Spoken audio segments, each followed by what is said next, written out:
Bonjour, dans cette vidéo, on va voir donc la correction des trois exercices 1, 2, 3 de la fiche donc qui fait suite à la leçon sur la série statistique à deux variables. Alors, le tableau ci-dessous indique le nombre d'habitants par année d'un pays. Alors, 2012, c'est l'année 0, etc. jusqu'à 2019. Chaque année, le nombre d'habitants est estimé au million d'habitants près. Donc, en 2012, 62,8. Donc là, on va avoir, comme dans le cours, les XI et là, les YI. On peut représenter ça par un nuage de points. C'est fait sur une feuille annexe. Il manque simplement 2 points. Je n'ai pas mis le 2 ni le 6. Donc sur la feuille annexe que vous avez, donc vous avez vide. Vous voyez, il manque le 2 et le 6. Alors le 2 qui est ici, son ordonnée, c'est 63,1. Donc ici, vous avez donc 63, 63,4, donc 1, 2, 3, 4, on met un point ici. Pour le 6, je lis dans mon tableau 64,5, donc 64,5, je mets un point ici. Donc ça, c'est pas très dur en fait. Hein.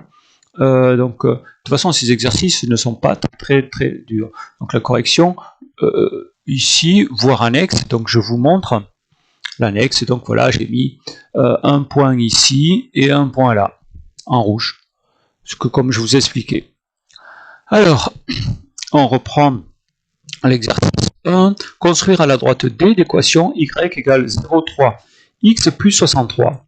Alors, on va regarder comment on peut faire ça, 0,3 plus 63. Donc, l'idée, c'est que ça va démarrer de 63, parce que quand vous avez 0,3x plus 63, le plus 63, c'est l'ordonnée à l'origine, ça démarre de 63. Et après, on a 0,3 en coefficient directeur. Alors 0,3, c'est-à-dire que si je me déplace de 1, je monte de 0,3. Donc je vais avoir un point ici, un point 63, et je trace. Alors je vous montre donc ma correction. Donc ici, là, vous voyez, j'ai mis 63, le point plus 63 démarre d'ici. Je me suis déplacé de 1, je suis monté de 3, et je trace, et j'obtiens la droite D. Alors visiblement, par rapport à ce qu'on a vu dans le cours, bon, on essaie de tracer la droite qui passe le mieux possible par tous les points. Bon, la droite D, c'est pas une bonne candidate, parce que visiblement, elle passe quand même largement au-dessus de tous les points. Alors, la droite D représente-t-elle un bon ajustement affine de cette série statistique? Il me semble que la réponse, c'est quand même évident, hein. Sinon tous les points sont largement au-dessus. Alors, à l'aide de la calculatrice, déterminer l'équation réduite de la droite justement par la méthode des moines carrés. Alors là, vous avez une vidéo qui explique.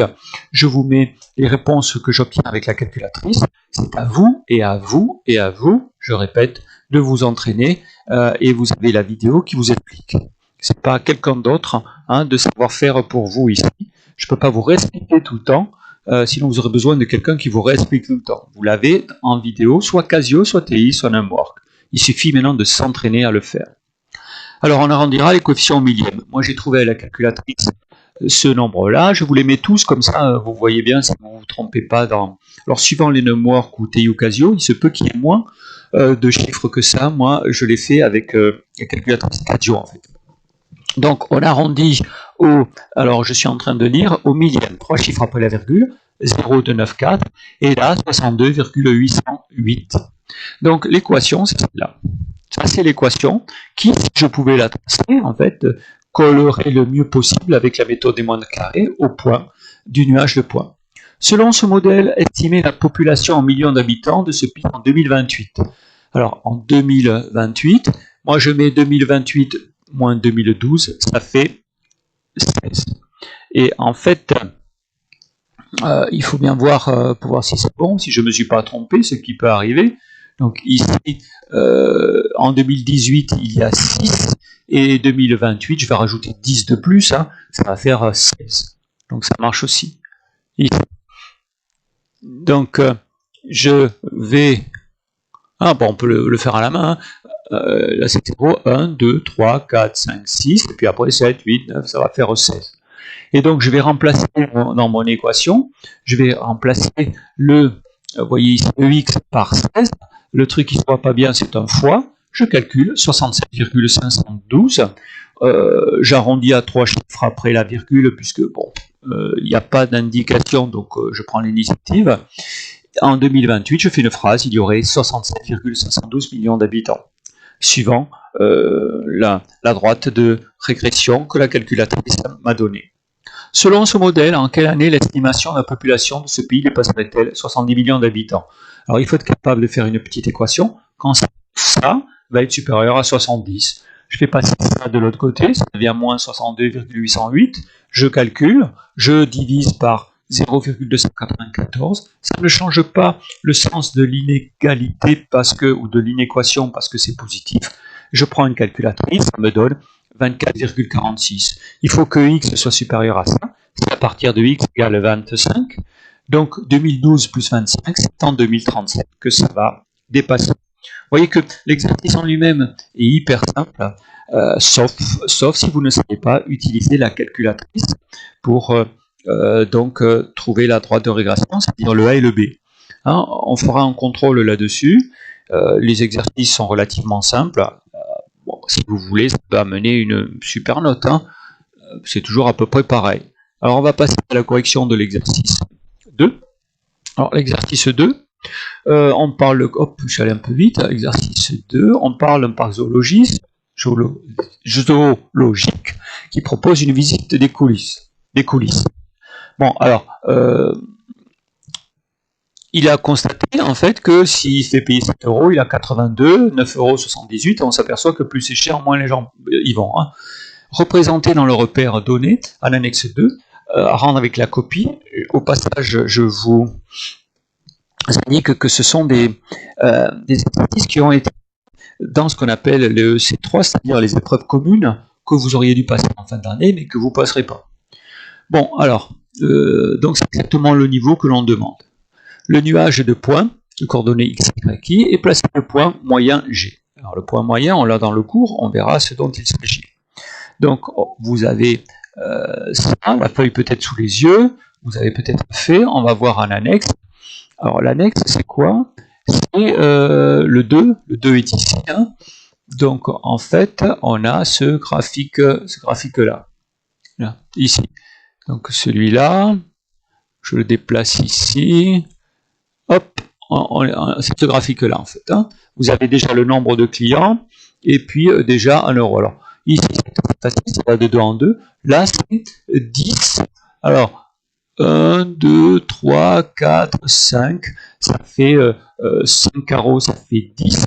Donc un carreau, ça fait une interligne, quoi, disons, ça fait 2. Donc on va pouvoir placer à peu près, disons, à peu près ou même exactement. Hein. Donc je vous montre moi ce que j'ai fait avec ma correction. Donc ici, voilà, je vais agrandir un peu, sinon on n'y voit absolument rien.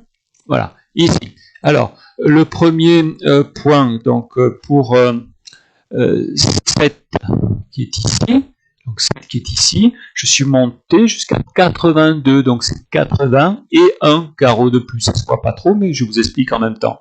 Donc après, donc on passe à 9 qui est ici, et 9, 78. Donc 78, c'est un carreau en dessous de 80. Alors 65, ça c'est pour 11, donc 11 on est ici. 65, alors là c'est un peu plus compliqué. 60, une interligne 62, une autre interligne 64, c'est entre deux interlignes. 65. 41, donc c'est un petit peu pareil. Alors 41, c'est pour 13, on est ici. Alors c'est 40 et la moitié d'une interligne.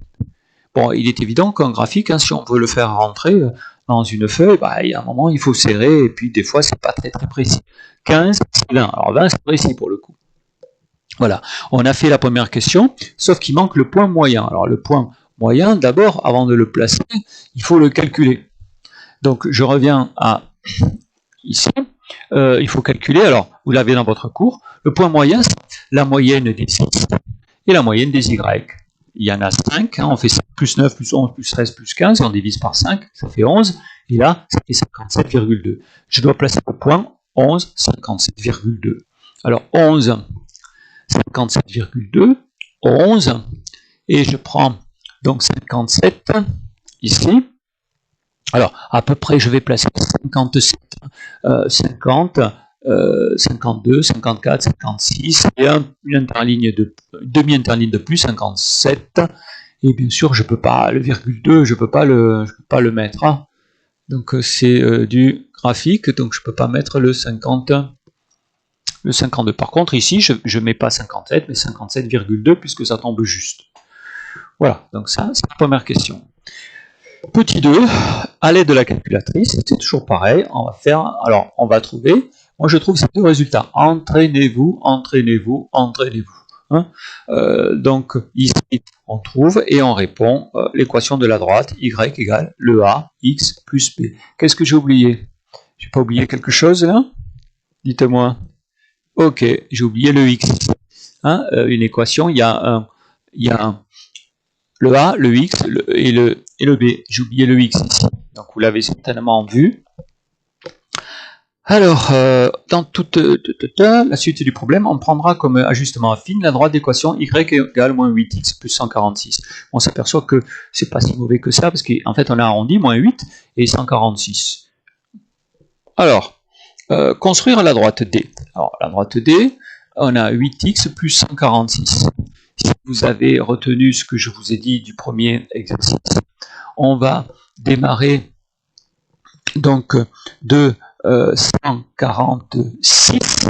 Alors, 146, c'est 140 plus une interligne 142, une autre 144, une autre 146. On va démarrer d'ici. Et après, on a moins 8. Alors, qu'est-ce que ça veut dire moins 8? Ça veut dire que si on se déplace de 1 à partir du point 1, on descend de 8. 8, c'est 3, et c'est 4 interlignes. 1, 2, 3, 4. Donc, hop, on va descendre de 4. On se déplace de 1 à x, on descend de 4. Un point ici, un point là, et on trace. On va tracer à droite. Donc, je vous montre avec ma correction. Vous voyez, j'ai exactement mes deux points, ils sont là. J'ai mis 146. Après, vous voyez ici, je vous expliquais 1, et je descends de 8. 1, et je descends de 8. À partir du premier point, je suis là, et je trace. Alors on s'aperçoit de quoi? On s'aperçoit que si vous voulez passer par le point G, dans votre cours, vous avez une propriété qui dit que la droite de régression par la méthode des moindres carrés, que l'on trouve à la calculatrice, elle passe par le point G. C'est une propriété. On voit bien que ça a l'air de marcher. Et on voit que ça a l'air d'être pas si mal que ça, parce qu'il y a des points au-dessus, en dessous. Ils sont pas trop alignés les points, mais on a l'impression que c'est la ligne qui ajuste peut-être le mieux possible. Alors, voilà, on a tracé la droite. Et maintenant, on va pouvoir répondre aux deux dernières questions. Alors, les deux dernières questions. Les deux dernières questions, on va certainement utiliser cette équation-là. Déterminer une estimation du nombre de clients si le gérant fixe le prix de la formule à 12. Alors, qu'est-ce qu'on fait? On remplace X, que j'ai oublié ici, par 12, et ça fait 50. On peut estimer qu'il y aurait 50 clients. Déterminer, alors, on pourrait essayer de voir si en fait, ça donnerait quelque chose, 12, 50. Normalement, si on fait 12 et qu'on met 50, 12, 50, vous voyez, ça passerait par la droite. 12, 50, on peut aussi l'estimer par le calcul, mais on peut aussi l'estimer, c'est moins précis, par le dessin. Si on prend 12 ici, sur la droite, on va lire à l'intersection 50. Donc ça a du sens, mais il vaut mieux le faire par calcul, parce que si on s'est trompé en traçant la droite, il vaut mieux quand même, quand on a l'équation, il vaut mieux calculer. Si on n'a pas l'équation, on se débrouille avec la droite. Ensuite, déterminer par un calcul une estimation du prix maximal de la formule que l'on doit fixer pour espérer au moins 100 clients. Alors il est évident que le x qu'on va trouver il est inférieur à 7, parce que déjà pour 7 on n'en a que 82. Alors, on va résoudre l'équation quand on sait que ça est supérieur ou égal à 100. Alors, je fais pareil que tout à l'heure, sauf que moins 8x, quand je divise, ça, je tourne le symbole. Les deux moins sont bons, 5,76. Donc, attention, si je fais 6, il va y avoir moins 200. Il faut que x soit inférieur à ça. Donc, jusqu'à 5 €, le prix maximal doit être 5 €. Au-delà de 5 €, ça, il n'y aura pas 100 personnes. Encore un exercice, vous voyez, qui n'est pas très difficile. Hein. En plus de l'exercice 1, il y a la notion du point moyen qu'il faut savoir calculer. On fait la moyenne des x, la moyenne des y. Allez, il nous reste l'exercice 3. Alors, l'exercice 3 qui est donc ici. Alors, l'exercice 3, on regarde, hop, il est là. Alors, ça parle de quoi cet exercice 3? Hop. Alors, je suis en train d'essayer de faire du bricolage. Alors, ça ne marche pas, mais enfin bon, hop, alors, ici, les bénéfices actuels en... Alors, pourquoi ça ne marche pas? Ah oui, parce que je ne suis pas en mode... Oh, ok. Alors, on va faire à l'ancienne. Alors, les bénéfices actuels en millions d'euros pour les années 2012 à 2010 de l'entreprise, on les a ici. Bénéfices, donc c'est un peu pareil que le premier exercice, sauf qu'on parle de bénéfices, au lieu de nombre d'habitants, on est toujours en milliers d'euros. Alors, dans le repère ci-dessous sont représentés le nuage de points. Donc déjà, ce sera pas mal. On aura déjà le nuage qui est fait. Un ajustement affine est fait par une droite D1, passant par les points A et B. Alors, détermination de la droite D1. Alors, on va déjà regarder donc ici sur l'annexe. Qu'est-ce qui est fait? Ah ben sur l'annexe, oui, effectivement, ce qui est fait. Alors, c'est où l'annexe? C'est pas ça. C'est ça. Voilà. Alors, ici, effectivement, on a une droite qui est tracée, qui passe par A et B. On a le nuage de points qui est fait. Bon, la droite, on peut estimer que quand même, bon, on aurait pu faire mieux. Hein. Enfin bon, admettons, on nous donne ça. Alors, le premier problème, c'est de trouver l'équation de cette droite. Alors déjà, si ça passe par le point 0,44, ben déjà le plus B, ce sera plus 44. Après, il faut trouver le A, c'est-à-dire le coefficient directeur. Alors, je me déplace si je vois que je me déplace de ici, alors, le point B, là c'est un petit peu pif, on va aller jusqu'au point B. Si je me déplace de 1, 2, 3, 4, 5, 6, 7, 8 ici, alors je monte de combien? Ben, je monte de 44 à 94. De 44 à 94, c'est 50. Donc 50 divisé par 8. 50 divisé par 8, c'est la pente, c'est le A. Donc le A et le B, c'est 44. Au point de vue donc de la correction, c'est certainement ce qu'on a fait. Alors, on regarde ici, moi ce que j'ai fait, 94 moins 44, c'est le 50. 8 moins 0, c'est le 8. En fait, en se déplaçant de 8 en x, on monte de 50. Et quand je fais la division, ça fait 6,25. L'ordonnée à l'origine, hein, je vous ai expliqué, on part du 0,44. Donc l'équation, c'est celle-là. Alors, au point de vue d'une copie, hein, voilà ce que je vous demande pas de savoir faire. Alors, petit b, il s'agit de quoi? D'estimer à l'aide de ce modèle le bénéfice en 2020. Alors, 2020 moins 2002, c'est 18. C'est x égale 18. Je remplace x par 18 et je trouve 156,5 millions.